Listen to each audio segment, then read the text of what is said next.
फरवरी 2007 में मुरादाबाद में रहने वाले सलीम बेग ने पुलिस प्रशासन से 3 सवालों के जवाब मांगे। जवाब तो उन्हें नहीं मिले, हाँ 19 दिन की जेल की सजा जरूर मिली। सूचना के अधिकार का उपयोग करने का यही खामियाजा भुगतना पड़ा सलीम को। उन्हें अपने परिवार को छोड़कर छुपना पड़ा, नौकरी चली गई। मुरादाबाद से दिल्ली, दिल्ली से लखनऊ, न जाने कितने शहरों में दर दर की ठोकरें खानी पड़ी। लेकिन सलीम बेग ने हिम्मत नहीं हारी और समाज के एक सच्चे योद्धा की तरह लड़ते चले गए और आज तक लड़ रहे हैं।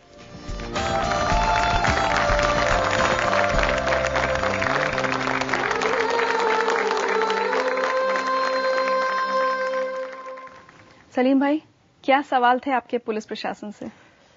मैंने पूछा था वर्ष 2004-05 में मुरादाबाद मंडल में पुलिस कांस्टेबल की भर्ती के लिए कितने लोगों ने अप्लाई किया, उनके नाम पतों की लिस्ट।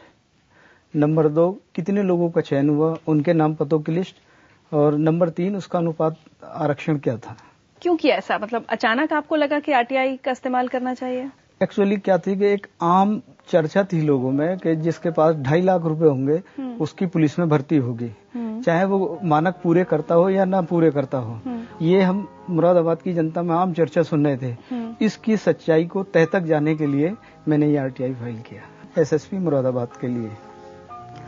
उसमें उन्होंने 58,380 रुपए मुझसे मांगे कि इसकी फीस जो होगी इसको कलेक्ट करने में 58,380 रुपए लगेंगे, ये राजकोष में जमा करिए।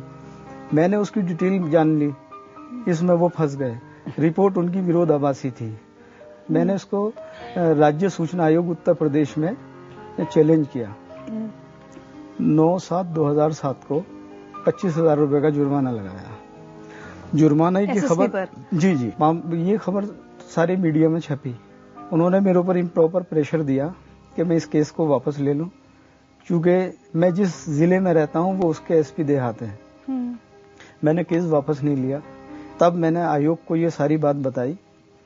इस बीच मेरे खिलाफ 2 FIR लॉन्च हो चुकी थी जिसका मुझे जानकारी नहीं थी। मैंने उसको इलाहाबाद हाईकोर्ट में चैलेंज किया। इलाहाबाद हाईकोर्ट ने उसको क्वैश कर दिया। मैं बेफिक्र हो गया कि शायद अब मेरे खिलाफ कोई FIR नहीं है, लेकिन मेरे वकील ने ये कहा कि मामला चूंकि बहुत हाईलाइट हो चुका है, ये तुम थोड़ा एहतियात से रहना।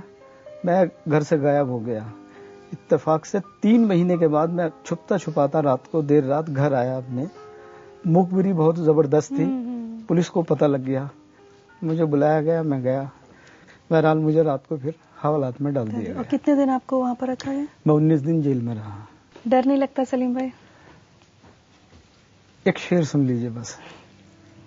वो एक मजलूम बहिम्मत नजर आजाद हो जिसकी, तहे खंजर जो तो आ जाता है, दुश्मन से नहीं डरता।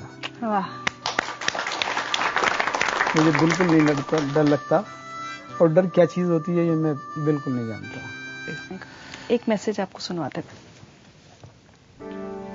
मैं अपने भाई से चाहूंगा कि वो हमेशा, चाहे कितनी भी तकलीफ क्यों ना हो, कितनी भी लोग धमकियां क्यों ना दें, अपनी इस हक की आवाज को लगातार जारी रखें और अपने इस काम को समाज सेवा के हमेशा जारी रखें। मैं उनके साथ हूँ, चाहे इसके लिए हमें अपनी जान ही क्यों न देनी पड़े, हम पीछे नहीं हटेंगे।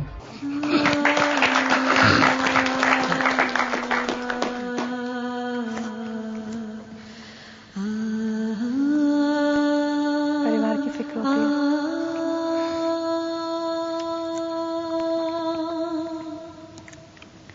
आपकी पत्नी शकीला जी भी यहाँ आई हैं।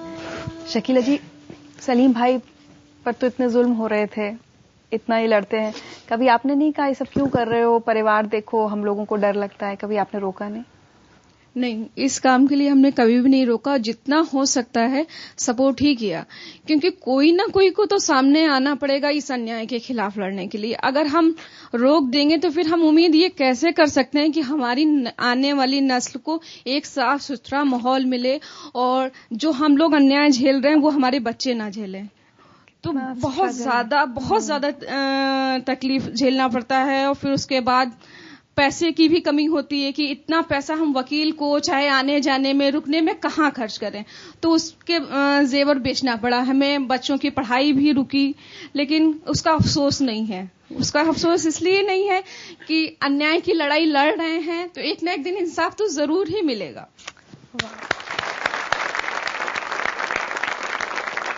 सलीम भाई, बहुत अच्छा लगा आज आपसे मिलकर, बहुत हिम्मत मिली, सच कहूं तो बहुत हिम्मत मिली है, और दुआ करेंगे कि आप ऐसे ही लड़ते रहें, हम सब आपके साथ हैं। Thank you very much. और एक छोटा सा तोहफा है जिंदगी लाइफ की तरफ से आपके लिए।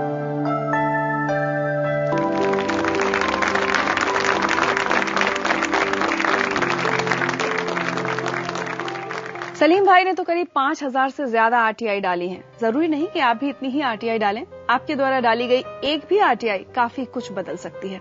इसके लिए आपको अपने पास के जन सूचना अधिकारी के दफ्तर जाना होगा। आप खुद जाकर या पोस्ट से आरटीआई का आवेदन कर सकते हैं। और आपको बता दें कि हर आवेदन के लिए सिर्फ 10 रुपए का खर्च आता है। प्रिंसिपल सेक्रेटरी हमारे थे समाज कल्याण के, उनकी धमकी भी आई।